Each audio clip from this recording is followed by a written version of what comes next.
Israel का defence system fail हो गया। इजराइल के होटल पर हुथीज का ड्रोन जाकर डायरेक्ट हिट हुआ है। बड़ा हमला और इजराइल का यहां पर एक बार फिर clear cut defence system fail हुआ है। हुथीज पिछले कई हफ्ते से लगातार इजराइल पर ड्रोन और मिसाइलें दाग रहे हैं। ऐसे में यह खतरनाक बात का खुलासा हुआ कि इजराइल जिन डिफेंस सिस्टम पर अकड़ता है, अगर हुथीज उस पर जमकर हमला करते हैं तो वो डिफेंस सिस्टम फेल होता है। आइए, जब दिन दहाड़े इजराइल के अंदर डिफेंस सिस्टम फेल हुआ और हुथीज का ड्रोन आकर टकराया तो वो मंजर क्या था, देखिए।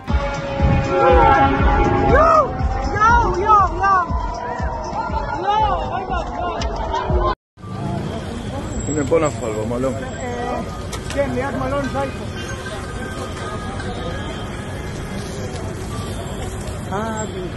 מה, פה נפל? ראיתי אותו. ראינו את הכתבה בחוץ. המלון ליד המשטרה. הנה בוא נפל במלון. כן, ליד מלון זייפו.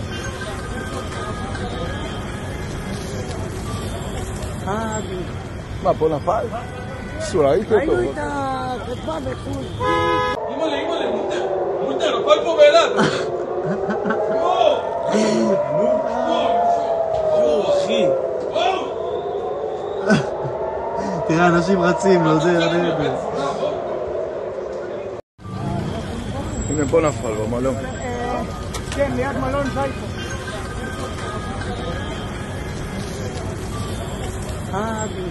מה, פה נפל?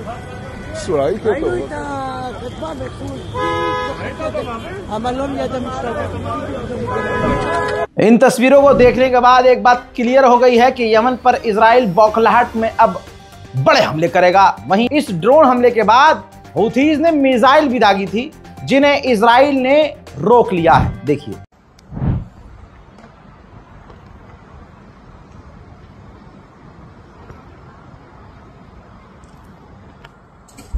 वहीं सेना में शामिल इजराइल के लोग होना नहीं चाहते। इजराइल के ऑर्थोडॉक्स यहूदी सड़क पर उतरकर प्रदर्शन कर रहे हैं कि हमें सेना में शामिल नहीं होना है। ऐसे में इजराइल की पुलिस का हाल दिखाऊं आपको कि वो ऑर्थोडॉक्स यहूदियों को ही प्रदर्शन करने पे पीट रहे हैं।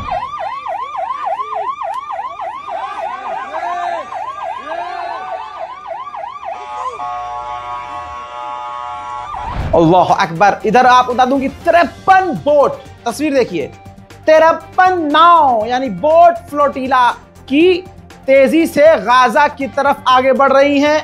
कई 30 से 40 देशों ने इजराइल को वार्निंग दे दी है कि फ्लोटिला को निशाना मत बनाना। पूरी ताकत से दुनिया इजराइल के खिलाफ खड़ी हो गई है। जरा इस तस्वीर को देखिए। फ्रांस के अंदर एक फ्रांसीसी कंपनी है जो इजराइल के लिए हथियार बनाकर इजराइल को देती है।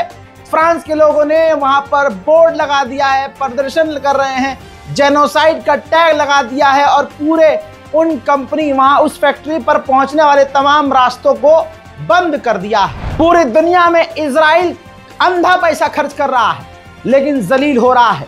स्पेन के लोगों को सलाम करता हूं। स्पेन का टीवी चैनल, जरा देखिए, स्पेन का टीवी चैनल ऑन एयर, जिस पर मौजूद कई एंकर हैं और गेस्ट हैं, वो नेतन्याहू को मिडिल फिंगर दिखा रहे हैं। यह है इजराइल की सड़ी हुई इज्जत। सिर्फ यही नहीं, स्पेन ने ऑफिशियली धमकी दी है कि फुटबॉल वर्ल्ड कप का हम बाइकॉट करेंगे अगर इजराइल इसमें शामिल हुआ। एक जॉर्डन का पूर्व रिटायर सैनिक जॉर्डन के रास्ते से ट्रक में गाजा के लिए ऑफिशियली जो मदद लेकर जा रहा था, जब वो गज्जा के यानी इजराइल के करीब पहुंचा तो उसने एज ए सिक्योरिटी मौजूद बॉर्डर पर इजराइल के जो सैनिक थे उन पर हमला कर दिया, जिसमें इजराइल के 2 सैनिक मारे गए। फिर उसके बाद इजराइल की सेना ने उस जॉर्डन के पूर्व सैनिक और उस ट्रक के ड्राइवर को गोली मार दी। इसके अलावा ये 3 तस्वीर आपके सामने रख रहा हूं। ये 3 इजराइल के सैनिक गाजा के अंदर हमास के हमले में मारे गए हैं। एक दिन में 4 से 6 इजरायली सैनिक मारे गए तो नेतन्याहू की हवा टाइट हो गई।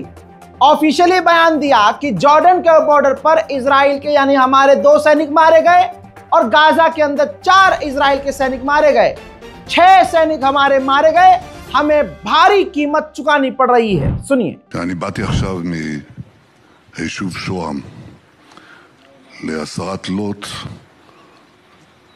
לקריאת רחוב על שמו של לוחם סיירת צנחנים עמית בונצל זיכרונו לברכה. היו שם הרבה לוחמים והרבה משפחות שאיבדו את יקיריהם. וכמובן במהלך היום אני מדווח, עוד לפני שזה התפרסם, על נפילתם של עוד 4 לוחמים ברפיח ועוד 2 לוחמים בגשר אלנבי, 2 חיילים שלנו. אנחנו במלחמה. המחיר הוא קשה. אני יודע מה זה להיות בן למשפחת השכול. זה כאילו גדעו לך עברים.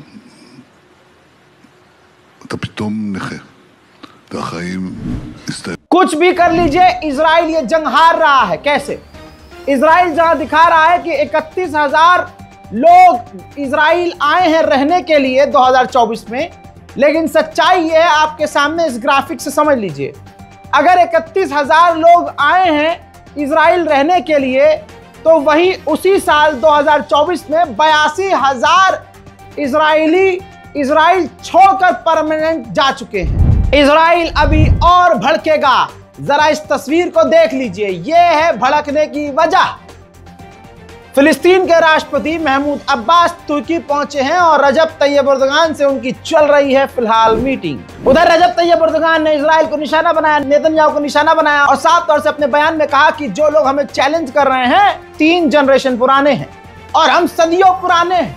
हम इस इलाके में मेहमान नहीं हैं, हम इस इलाके में नए नहीं हैं, हम सैकड़ों हजारों सालों से यहाँ हैं और हमने अपनी जमीनों की रक्षा की है। कोई हमें यहाँ मेहमान न समझे और हमने ऑक्यूपाई नहीं की है, हमने जमीन किसी की कब्जाई नहीं है। यानी नेतन्याहू को सीधा, इजराइल को सीधा एर्दोगान ने जवाब दिया है। उधर फिलीपींस के डिफेंस मिनिस्टर ने कहा कि हमारी पार्लियामेंट के अंदर अब यह डिस्कस होगा कि हम अब इजराइल से हथियार ना लें।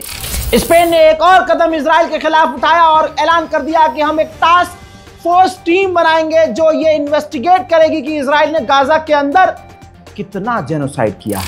अंदर की बात आई है सामने निकलकर कुछ समय पहले की रिपोर्ट आपकी स्क्रीन पर। नेतन्याहू से फ्रस्ट्रेट हो चुके हैं डोनाल्ड ट्रंप और उन्होंने नेतन्याहू के एडवाइजर के सामने डोनाल्ड ट्रंप ने नेतन्याहू को गाली भी बकी थी।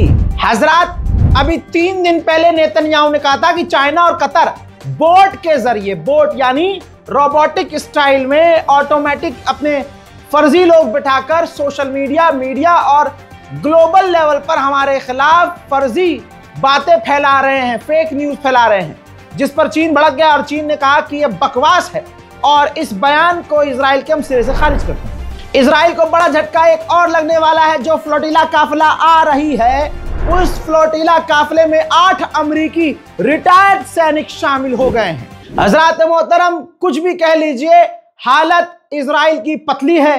पूरी इज्जत की ऐसी की तैसी हो चुकी है। पूरी दुनिया एक सिरे से इजराइल को गरिया रही है। ब्रेकिंग न्यूज में इतना ही। रिपोर्ट को शेयर कीजिएगा, इस बारकोड का इस्तेमाल करिएगा ताकि गाजा और फिलिस्तीन को हम आप मिलकर थोड़ी थोड़ी मदद पहुंचा सके। ये बारकोड काम नहीं करेगा 2000 से अगर आप ऊपर ट्रांसफर करते हैं, इसलिए बैंक ट्रांसफर करने के लिए आपको अकाउंट नंबर डालना है। सेविंग अकाउंट है, अकाउंट टाइप बता रहा हूं, सेविंग है। नाम आएगा अली रजा, IFSC कोड डला हुआ है, यहां आप देख सकते हैं। बारकोड के नीचे तमाम जानकारी है। लिहाजा आप लोगों से गुजारिश है कि अगर आप मदद करना चाहते हैं तो आगे आइए, वरना सबसे बड़ी मदद यही है कि आप फिलिस्तीन को याद रखें, गजा को याद रखें और दुआएं देते रहें और दुआएं करते रहें। मैं हूं रजा और आप देख रहे हैं रजाग्राफी अनस्क्रिप्टेड। जय हिंद।